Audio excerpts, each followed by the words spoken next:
Hello everyone, কেমন আছেন সবাই?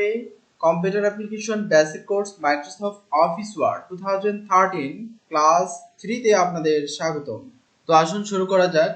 প্রথমে আমরা ওয়ার্ড ওপেন করে নিলাম, অর্থাৎ মাইক্রোসফট অফিস ওয়ার্ড 2013 ওপেন করে নিলাম। দেন আমরা যে কাজটা আজকে শিখবো সেটা হচ্ছে কি, প্রথমে আমরা যে কাজটা শিখবো সেটা হলো টেক্সট ইফেক্ট অ্যান্ড টাইপোগ্রাফি। অর্থাৎ গত ক্লাসে আমরা কিন্তু শিখেছিলাম যে হোম মেনুর কাজগুলো, যে কিভাবে বোল্ড করতে হয়, কিভাবে ইটালিক করতে হয়, কিভাবে আন্ডারলাইন করতে হয়, সাবস্ক্রিপ্ট সুপারস্ক্রিপ্ট এবং লেখার সাইজ কিভাবে ইনক্রিজ করতে হয়, কিভাবে ডিক্রিজ করতে হয়, এই কাজগুলো কিন্তু আমরা শিখেছি এবং শর্টকাট কিগুলো আমি বলে দিয়েছি। তো এই কাজগুলো আপনারা দেখবেন যে ভালো করে আপনারা প্র্যাকটিস করার চেষ্টা করবেন বাসায় বসে, তাহলে খুব দ্রুতই শিখতে পারবেন এবং আমার ক্লাসগুলো অবশ্যই মিস করবেন না। প্রতিটি ক্লাস করলে অবশ্যই আপনারা ভালোভাবে শিখতে পারবেন এবং এই কাজগুলো শিখে চাকরি, তারপর হচ্ছে যে অফিস আদালতে বিভিন্ন কাজ যেগুলো রয়েছে এগুলো কাজ করতে পারবেন। ঠিক আছে? তো ঠিক আছে, শুরু করে দেই। প্রথমে আমি এই লেখাটুকু সিলেক্ট করলাম, সিলেক্ট করে দিয়ে তারপরে হচ্ছে টেক্সট ইফেক্ট প্রদান করব। তো কিভাবে প্রদান করব, এই যে আমার যে টেক্সটটি রয়েছে অর্থাৎ যে লেখাটি রয়েছে এটার বিভিন্ন ইফেক্ট আমি এখান থেকে প্রদান করতে পারবো এবং এটার আউটলাইনেও আমি দিতে পারবো। আউটলাইন হচ্ছে আমার যে লেখা, এই লেখার চার সাইডে কতটুকু জায়গা বোল্ড করার যদি প্রয়োজন পড়ে একবারই, বা কালার দিয়ে যদি আমি সেটা করতে চাই, এটা আমরা আউটলাইন থেকে করতে পারবো। অথবা শ্যাডো যদি নিতে চাই, আমার লেখার যদি শ্যাডো নিতে চাই তাহলে নিতে পারবো। রিফ্লেকশন যদি চাই, যে রিফ্লেকশন হবে, অর্থাৎ এই দেখেন আমি যখন রিফ্লেকশন করে দিচ্ছি তখন কিন্তু এই যে দেখেন উপরে যে লেখাগুলো রয়েছে তার নিচে একটা রিফ্লেকশন পড়ে গেছে। তো এইভাবে আমরা হচ্ছে বিভিন্ন লেখার রিফ্লেকশনও দিতে পারবো। চাইলে আমরা একটু গ্লো দিতে পারি, হ্যাঁ একটু গ্লো দিতে পারি। তো এভাবে আমরা হচ্ছে যে টেক্সট ইফেক্ট এন্ড টাইপোগ্রাফির কাজগুলো করে নিয়ে আমরা লেখাকে আরো আকর্ষণীয় এবং হচ্ছে আরো স্টাইলিশ হিসাবে প্রদর্শন করতে পারি বা ডকুমেন্ট তৈরি করতে পারি সেভাবে।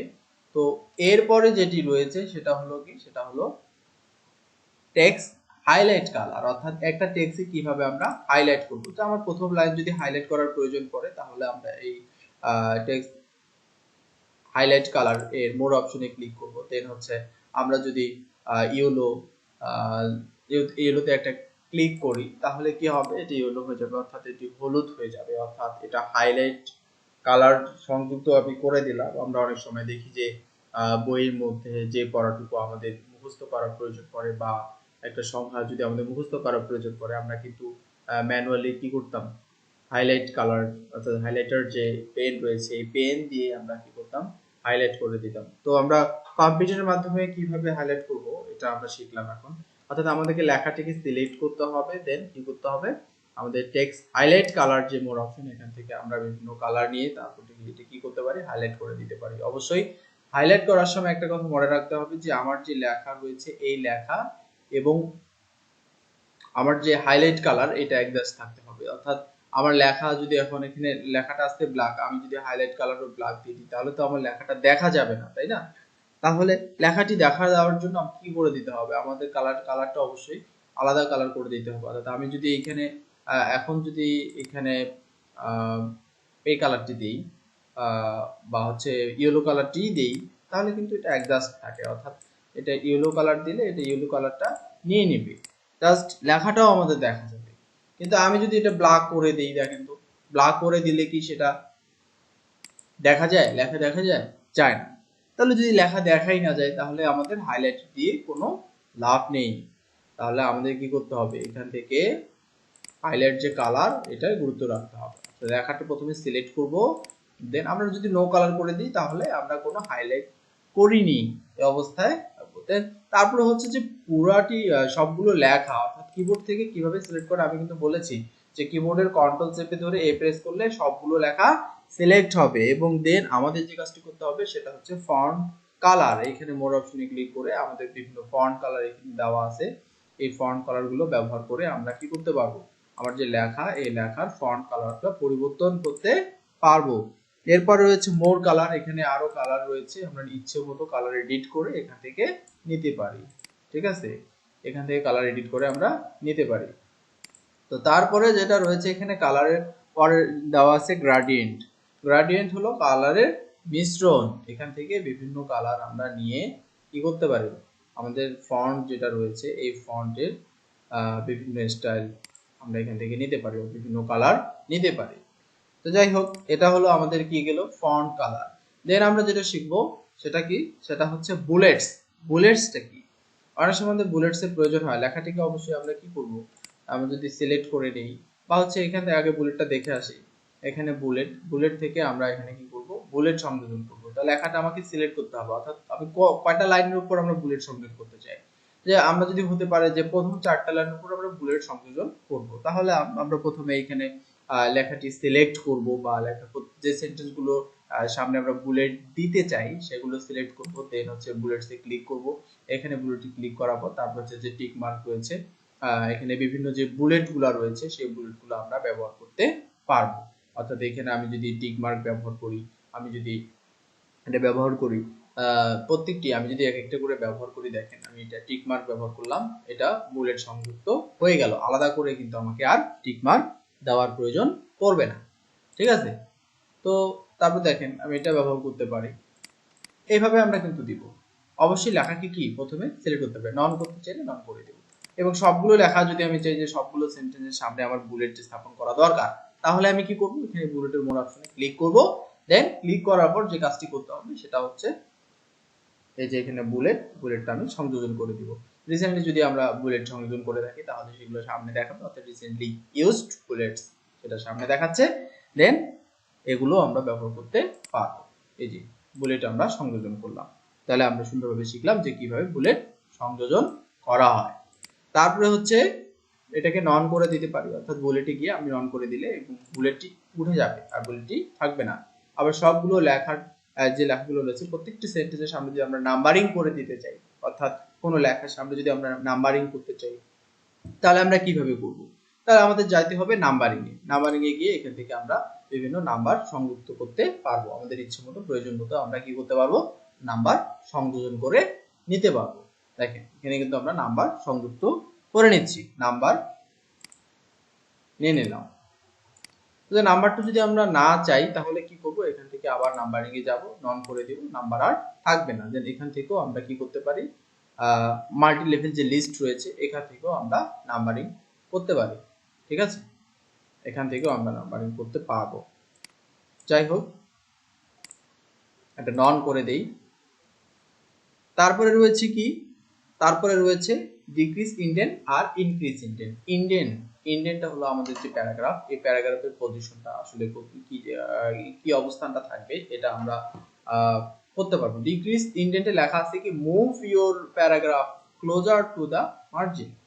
আমরা যদি এটা মার্জিনের দিকে আরো কাছাকাছি নিয়ে যেতে চাই তাহলে কিন্তু আমাদের ডিক্রিজ ইন্ডেন্ট ব্যবহার করতে হবে। আর ইনক্রিজ ইন্ডেন্ট ব্যবহার করার সময় কি হবে, এখানে লেখা আছে যে ইনক্রিজ ইন্ডেন্ট, প্রথমে আমরা যাই, increase indent move your paragraph further away from the margin. আমরা যদি আবারও কি করতে চাই, মার্জিন থেকে দূরে নিয়ে যেতে চাই, তাহলে আমাদের এই ইন্ডেন্টটা অর্থাৎ ইনক্রিজ ইন্ডেন্ট ব্যবহার করতে হবে। তো আমরা নরমালি রাখি। তো এটাই হলো কিন্তু ইন্ডেন্টের কাজ। ঠিক আছে, তারপরে আমরা যে বিষয়টি শিখব সেটা হচ্ছে এই প্যারাগ্রাফ, এটি কিন্তু সম্পূর্ণ হচ্ছে যে একটা প্যারাগ্রাফের মধ্যেই কাজ চলতেছে।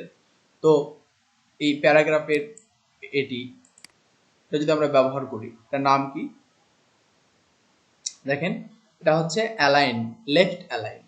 লেফট অ্যালাইন যদি আমরা ব্যবহার করি আমাদের সবগুলো লেখার বাম দিক থেকে সমান থাকবে।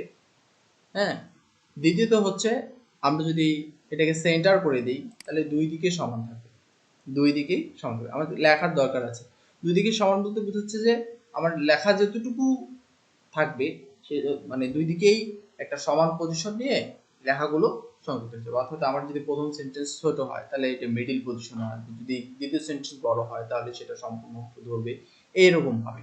ঠিক আছে, তারপরে হচ্ছে অ্যালাইন রাইট, অর্থাৎ রাইট অ্যালাইনটা কি, রাইট দিকে সমান হবে এবং লেফট দিক কি হবে, অসমান থাকবে, সমান থাকবে না। এবং দুই দিকেই যদি আমরা সমান করতে চাই, দুই দিকে একবারেই ফুলফিল ভাবে লেখা লিখতে চাই, তাহলে জাস্টিফাই করে দিব। তো জাস্টিফাই করার জন্য আমরা কিবোর্ড থেকেও করতে পারি, কন্ট্রোল চেপে ধরে, কিবোর্ডের কন্ট্রোল চেপে ধরে জাস্ট যে টাইপ করব, কিবোর্ডের কন্ট্রোল চেপে ধরে জাস্ট যে টাইপ করে আমরা একটা প্যারাগ্রাফকে জাস্টিফাই মোডে নিয়ে আসতে পারি।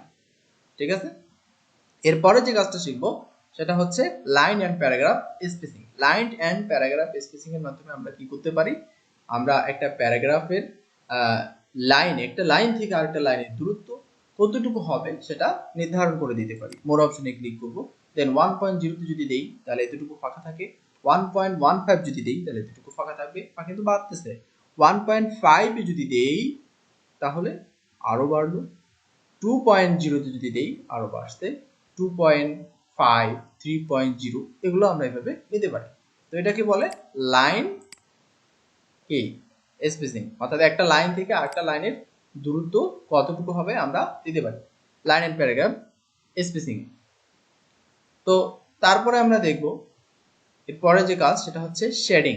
শেডিং কালারটা কি, এই যে প্যারাগ্রাফটা রয়েছে এর চারিদিকে আমরা কি করতে হবে, একটা যেটুকু লেখা রয়েছে এটা দ্বারা আমরা একটা শেডিং কালার দিতে পারি, এই হচ্ছে শেডিং কালার। তারপরে এই শেডিং কালারটা আপনাকে দিয়ে দিই, হচ্ছে শেডিং কালার। আমরা এভাবে শেডিং কালার দিয়ে দিব, এবং অবশ্যই শেডিং কালার দেওয়ার জন্য আমাকে কি করতে হবে, লেখাটা আমি যতটুকু শেডিং কালার দিতে চাই সেই লেখাটা আমরা সিলেক্ট করতে পারি। সিলেক্ট করে দেন আমরা কি করব,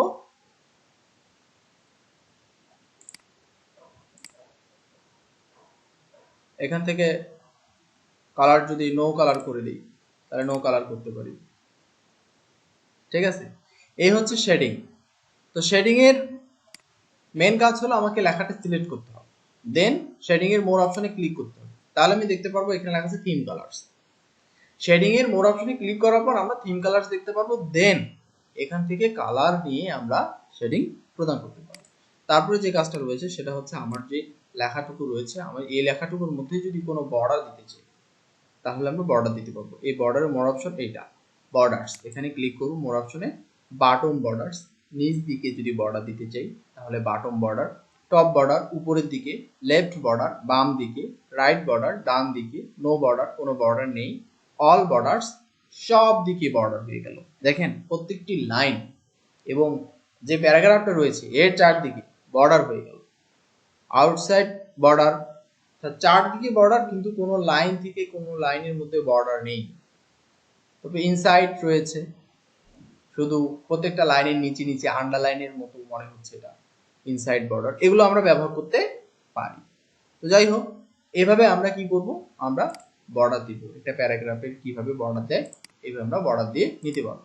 এবং আমরা যদি চাই যে প্রথম সেন্টেন্সের নিচে শুধু আমরা বর্ডার দিব, বাটন বর্ডার দিব, তাহলে সেন্টেন্সটিতে সিলেক্ট করব, সিলেক্ট করার পর দেন আমরা কি করব, এখান থেকে বাটন বর্ডার করে দিব। জাস্ট বাটন বর্ডার করে দিলে একটা সেন্টেন্সে নিচে এই বর্ডারটা ধরে নেবে, এবং ট্যাব দিয়ে আমরা চাইলে এটাকে সরাই দিতে পারি। যেমন হেডিং আমরা যদি কোনো দিতে চাই বা টাইটেল দিতে চাই তাহলে আমরা টাইটেল দেওয়ার সময় এই লেখাটি আমাদের দেখা যায়, এটা যদি আমরা টাইটেল মনে করি তাহলে এটা সাইজ আমরা বাড়িয়ে দিই। ঠিক আছে, এইভাবে আমরা সাইজ বাড়ানোর পর এটাকে সুন্দরভাবে সাজিয়ে দিতে পারি। এবং আমাদের যে মেন লেখা এখানে থাকলো, একটা প্যারাগ্রাফ থাকলো, উপরে একটা বিষয় থাকলো। ঠিক আছে, যেমন এটা যদি হতে পারে যে এটা শুধু তথ্য, শুধু তথ্য, তাহলে এটা উপরে থাকলো, এটাকে ট্যাব দিয়ে আমরা সরাবো। একটা কথা বলে নেই যে ট্যাব এবং হচ্ছে স্পেস, স্পেস কিন্তু হচ্ছে যে আস্তে আস্তে আপনার জায়গাটুকু ফাঁকা করবে, আর ট্যাব দিয়ে আপনি খুব দ্রুত গতিতে, এই স্পেসের চাইতে বেশি গতিতে আপনি আপনার জায়গাটুকু ফাঁকা করে নিতে পারেন। একটা সেন্টেন্সে যেটুকু আপনার ফাঁকা দরকার বা একটা লেখাকে আপনার সরানো দরকার, আমরা এইভাবে সরা নিতে পারবো। তারপরে যে কাজটা রয়েছে সেটা হচ্ছে এ টু জেড, অর্থাৎ শর্টিং। শর্টিং এর কাজটা কি, শর্টিং এর কাজটা আমি শিখাই দিই। আমরা যদি এলোমেলো ভাবে কোনো লেখা লিখি, এলোমেলো ভাবে যদি লিখি, অর্থাৎ আচ্ছা ধরেন এটাই প্রথমে 8, তারপরে হচ্ছে 4, তারপরে হলো 9, তারপরে 2, তাহলে এটা কি, এটা এলোমেলো ভাবে আছে। তো আমরা এখানে যদি শর্টিং এ ক্লিক করি, এটাকে ডিসেন্ডিং করে দিই। প্রথমে ডিসেন্ডিং হচ্ছে কি, একবারই বড় সংখ্যা থেকে ছোট সংখ্যা আসবে, এটা হচ্ছে ডিসেন্ডিং। আর এটা যদি অ্যাসেন্ডিং করি, অর্থাৎ এখানে 2, 4, 8 তারপর 9 আসবে, কি করে, জাস্ট এটাকে অ্যাসেন্ডিং করে দিব, দেন ওকে করে দিব, তাহলে কিন্তু দেখুন 2, 4, 8, 9, অর্থাৎ 1 থেকে 100 লিখলে আপনি যদি চান উল্টো করে আসবে তাহলে এটাকে ডিসেন্ডিং করে দিতে হবে। লেখাটা আমাদের কি করতে হবে, সিলেক্ট করতে হবে, দেন এখানে শর্টিং এ যাইতে হবে, ডিসেন্ডিং করে দিব, লেখাটা উল্টে যাবে। দেখেন, ওকে। তো যাই হোক, সকলে ভালো থাকবেন, সুস্থ থাকবেন। আগামী ক্লাসে আমরা দেখব যে বাকি কাজ, যে হোম মেনু দু একটি কাজ বাকি আছে এগুলো, এবং তারপরে ইনসার্ট মেনু কাজগুলো আমরা দেখব। তো আমার ক্লাসগুলো কেমন লাগছে এটা অবশ্যই কমেন্ট বক্সে জানাবেন, কমেন্ট করে জানাবেন। দেন সবাই ভালো থাকবেন, সুস্থ থাকবেন। আল্লাহ হাফেজ।